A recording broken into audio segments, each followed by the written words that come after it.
The inner child. Today we're going to be tackling how to overcome the issues of the past, or the ghost of the past. You see, you've been there before. Waiting for a reply, late night, wondering if she'll come through, you know? And when she finally does, something doesn't feel right. So you pull back.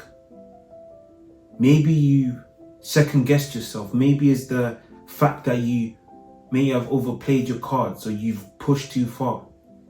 But all you know is this isn't what I want. You see, you've tried being strong, being alpha, being confident, and giving you your all, but deep down, something's missing. And you're stuck in this loop. Now, this loop entails attracting the wrong woman and finding yourself in relationships that drain you. What if I told you that the cause to this wasn't your approach to dating at all? What if it was a part of you that you've been ignoring? By the end of this video, my promise to you is that you will realize the real reasons why your relationship aren't working as much as you'd want them to. And the truth is, it's got to do with something inside of you. You want to know how I know? I had the same issue. You see, we don't even realize it, but there's a part of us that influences every single decision in our dating life that is being predetermined because of the childhood situations and experiences that we've been through. So I'm McDowell here. I'm a dating coach. I help men understand female nature, find themselves, and build better relationships. I do help women too, as I'm a life coach. Cool. So imagine this. You're a little boy again. Imagine this. You're a little boy again, or a little girl. You're asking for attention, affection. But nobody hears you. You're this invisible voice that is being drowned in different life issues that you know your parents are facing. So it's even selfish of you to even ask for any attention. When you do gather the courage to open up, you're told to toughen up, be strong, you know. You're told to stop being too emotional, right? You see, that version that didn't get the love and care they needed is still with you today. You just didn't know it. The problem is that person is driving your dating life. Think back to your past relationships. How many times have you chosen someone who couldn't meet your emotional needs, but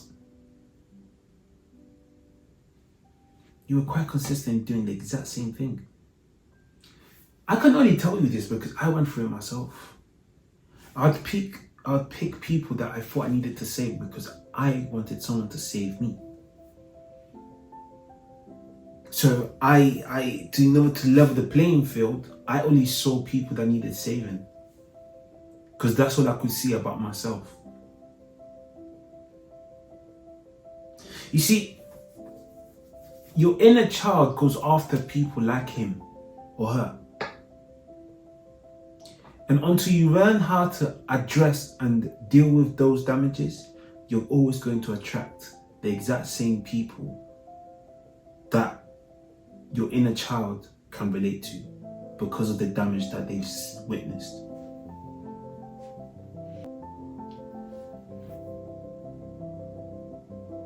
You see, you're probably wondering, but okay, so Mac, what are you saying then? What about when I do get into a relationship? Well, when I go into a relationship, for instance, I'm going to share my story. I would push back, right? I would protect myself, especially once I realized how damaged I was.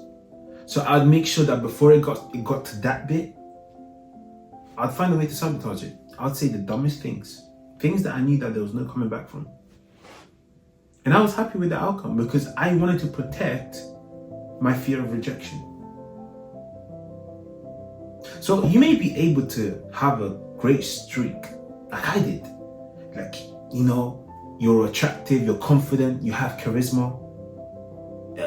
Your front game is great, but when it comes to maintenance, you suck. And that was my story. I'd attract amazing people. And when it came to opening up, I'd find a way to sabotage it. And the reason why I was able to address that is because I was true and honest to myself. But the truth of the matter is that a lot of us are not. We keep playing repeat on these lies we tell ourselves, hoping that some way, somehow, somebody from the outside can fix what's in the inside. Some of us think that chaos is good. I've heard that a few times actually. Yeah, I like the tension. I like when things are, you don't know what to expect, you don't know what to get. True love or a solid marriage, they're very boring. And they're boring because you can trust your partner.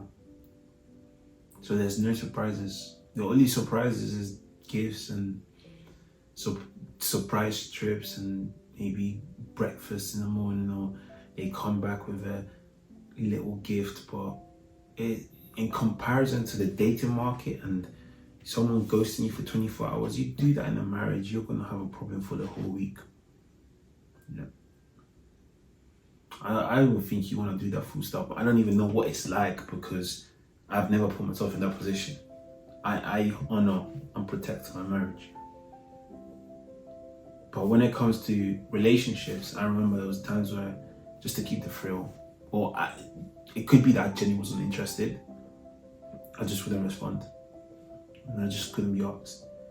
But I also knew the consequences of that action. And I was okay with the consequences. Sometimes calm feels unfamiliar because we're not used to it. Especially when you grow up in a broken home. Especially when you grow up with your parents fighting all the time.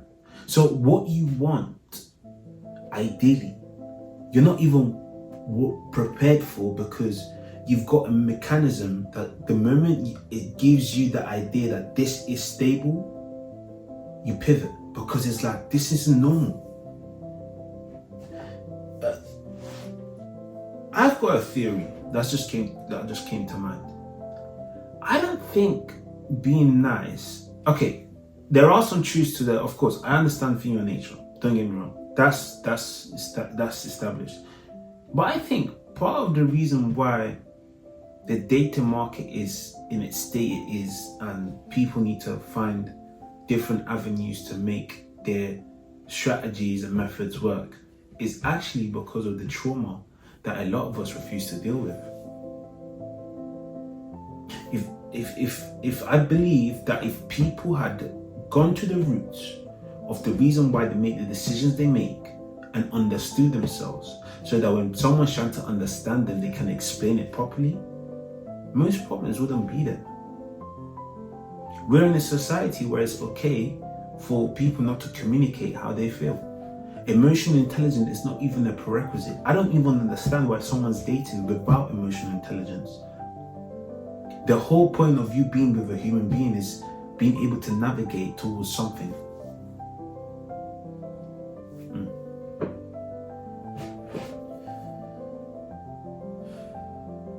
So we've established here that your inner child experiences, your inner child's trauma, are currently still hurting you. So how do we change that?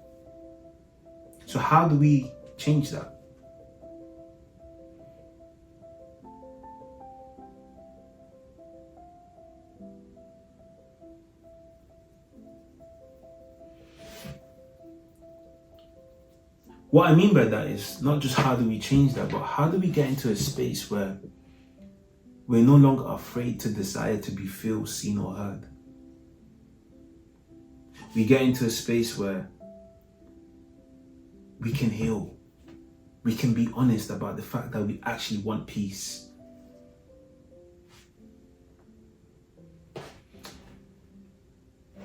here's the truth.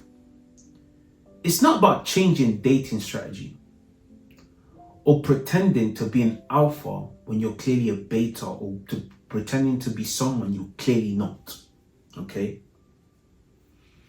It's about building a bridge between your inner child and the current version of you towards a better version of you. You see, like Steve Jobs says, you can't connect the dots looking backward. When looking forward, you can only connect them looking backwards. So carrying all the wounds in the past without understanding the meaning behind it, or how you can turn it into something positive for your future, or turning it into something that you can now utilize in your present to pivot yourself to the future, is only going to keep you right where you are. It's like this. Imagine yourself as a vehicle. You know that there's some problems in the past, or you've taken the car to the mechanic and there's some issues today. You've got problems. And the mechanic could be the life coach, could be a therapist. Will now say to you, right, this is what the problem is. And for a lot of us, the problem started based on things that we didn't even know we absorbed. I didn't know I absorbed half of the things I did until I realized that I was absorbing on a constant basis without even my knowledge.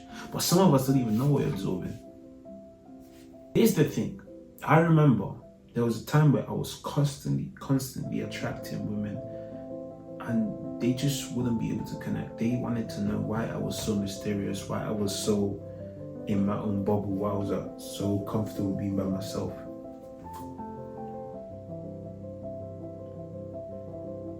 And I got the label, the nonchalant label, the emotionally unavailable label.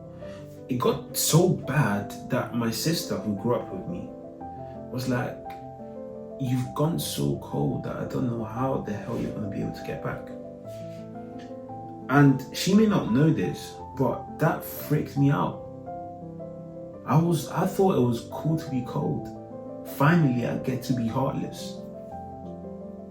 Finally, I get to be free, right?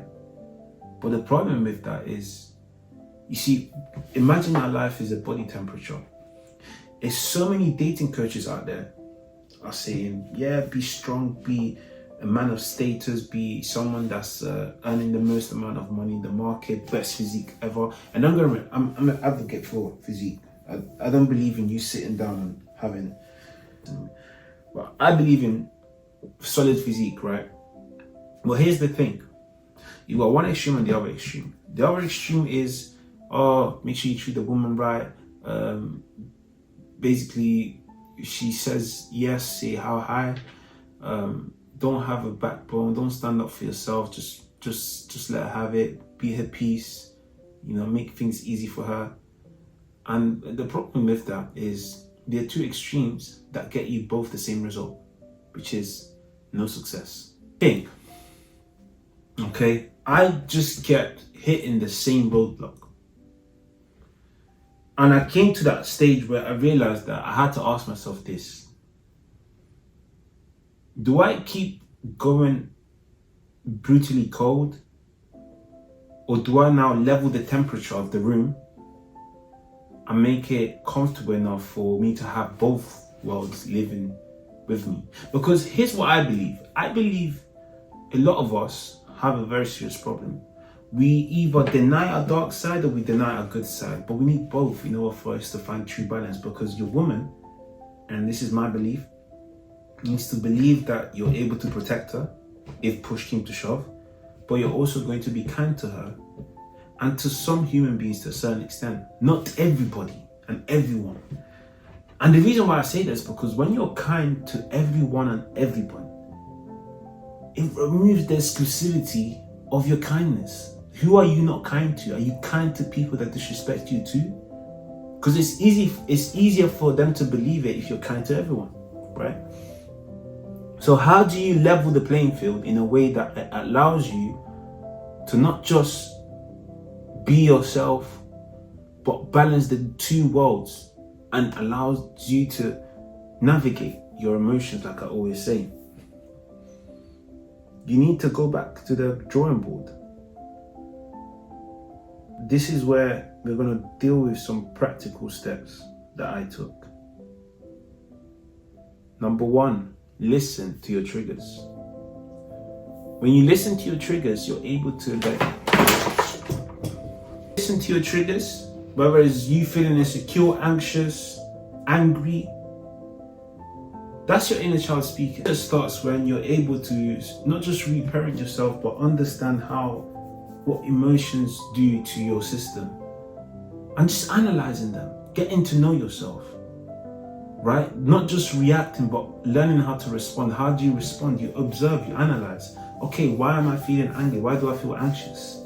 And once you bring these factors into light and you confront them, you can either use them or discharge them. You know, I use my anger all the time, but I store it, right? I put it in the storage box.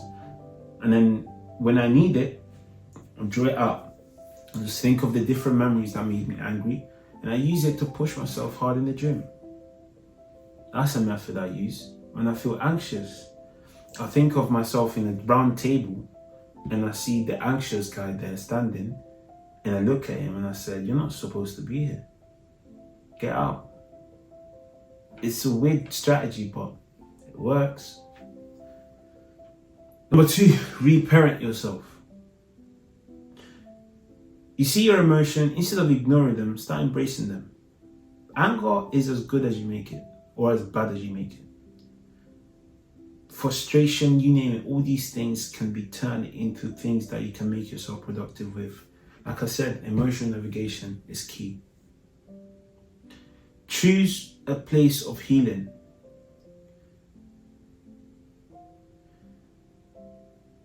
I want you to envision what you look like, fully restored, fully healed, at your very best.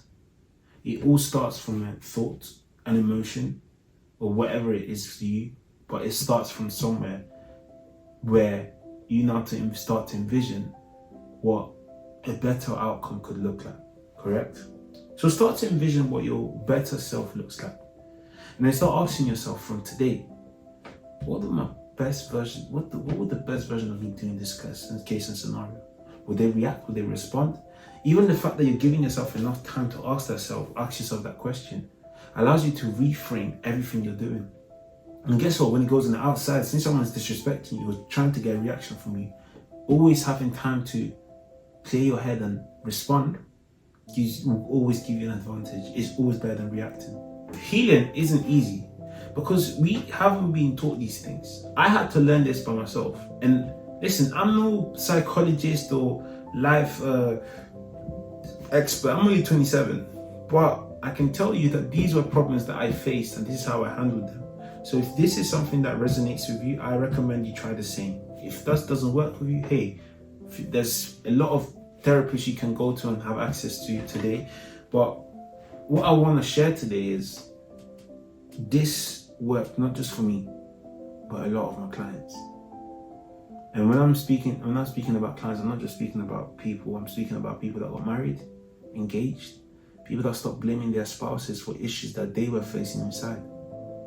So the moment you start healing and accepting your inner child, you will notice a shift in your approach to dating. Because I want you to see dating as this wave that could go in any direction, whether positive or negative. But because you've built a relationship, you built a bridge between what was breaking you and what was building you, and you allowed what was building you to start fixing what's breaking you, you're no longer chasing women who need repairing because you're repaired. You're no longer chasing women that make you feel insecure or unimportant or not seen because you feel all those things. And being around people that do that simply doesn't match. And that's exactly what happened for me. The moment I started fixing everything about myself, it was so easy for me. Even if I was to pick someone that was broken, right? Let's just say hypothetically. I would have 10 times or 100 times more strength in being able to handle that, simply based on the fact that I decided to fix my own issues first. So even if you don't want to take my advice, you want to go back and, no, I like dealing with toxic people, or I want to help toxic people, or your current situation is difficult, complicated, I guarantee you still building a bridge with your inner self, inner child, and your current self is always going to be a massive ROI, which is return on investment. You see, your inner child is still going to have those emotions. They're children. So hence why it's key for you to parent yourself. And the best parents, you see the problem, let me say something that I just learned in my life journey. The best parents are the parents that parent themselves. You live by what you said you're going to do. You're not a hypocrite. So for the simple fact that you don't want to be a hypocrite, parent yourself. Heal yourself. Discipline yourself. Because what you don't deal with, your children will. If you want children. What you don't deal with, your spouse will. If you want a spouse.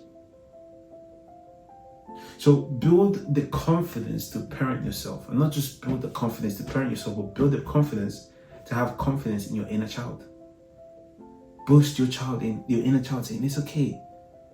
I'm your parent now and you got this. Right? Be the parent you wished to be. That's deep. That's deep. That is when self-worth becomes unshakable. Right? Because you stop looking for validation outside of yourself. You just don't need it. Why would you? You've built the relationship that you needed as a child. You've gone back and, like I said, let's bring it back to the mechanic. You've tidied up the tubes so the cars can start working effectively again. Stop taking a broken car to the market and expecting it to perform like an Aston Martin or Ferrari. That's not how it works. And if it doesn't work in that arena, guess what? Science tells us all we need to know. Science tells us all we need to know. Just because a principle works in a different arena, let me rephrase this. A principle that works in a different arena, okay, has 100%, 200%, 300% ability, right, to work in a completely different, unrelated arena. Keyword is principles are principles. Principles are not based on morality, they're based on cause and effect, okay? So if you've got an issue that's causing a reaction, and you don't fix that issue that's causing that reaction, you're gonna have the same reaction. However, if you fix the cause that's causing that reaction, you're gonna have a different outcome. And I think that's such a key thing, because that's how when you start doing things differently, you start setting healthy boundaries, right? That reflect your emotional respect and emotional health. I was watching a video, and there's this dating coach, which I actually agree with for most of the things he says, because of the sort of human nature side of things that he mentions, that I have to admit it's true, right? The only problem I have is he made a video recently and he said don't place boundaries, and I initially I had to agree to disagree.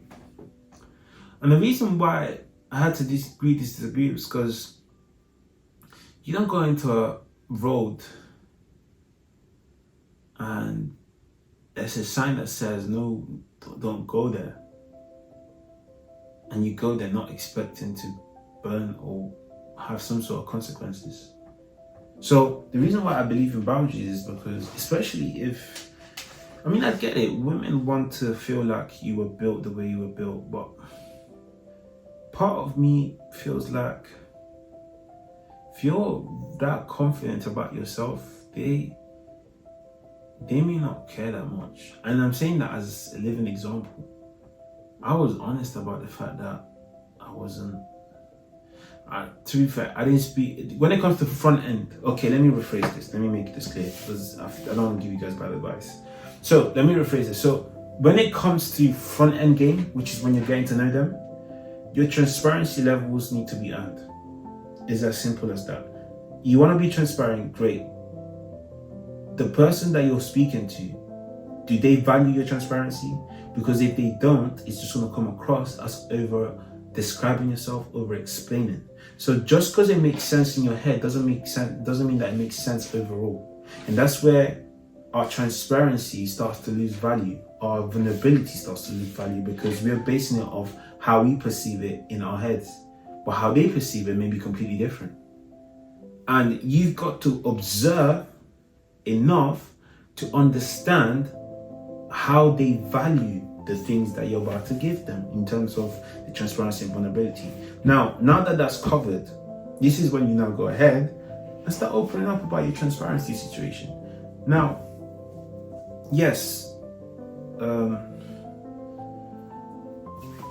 I don't know if talking about your struggles is exactly probably the best approach, but if you want to be transparent, that's a core frame that you can utilize, which is the inner confidence.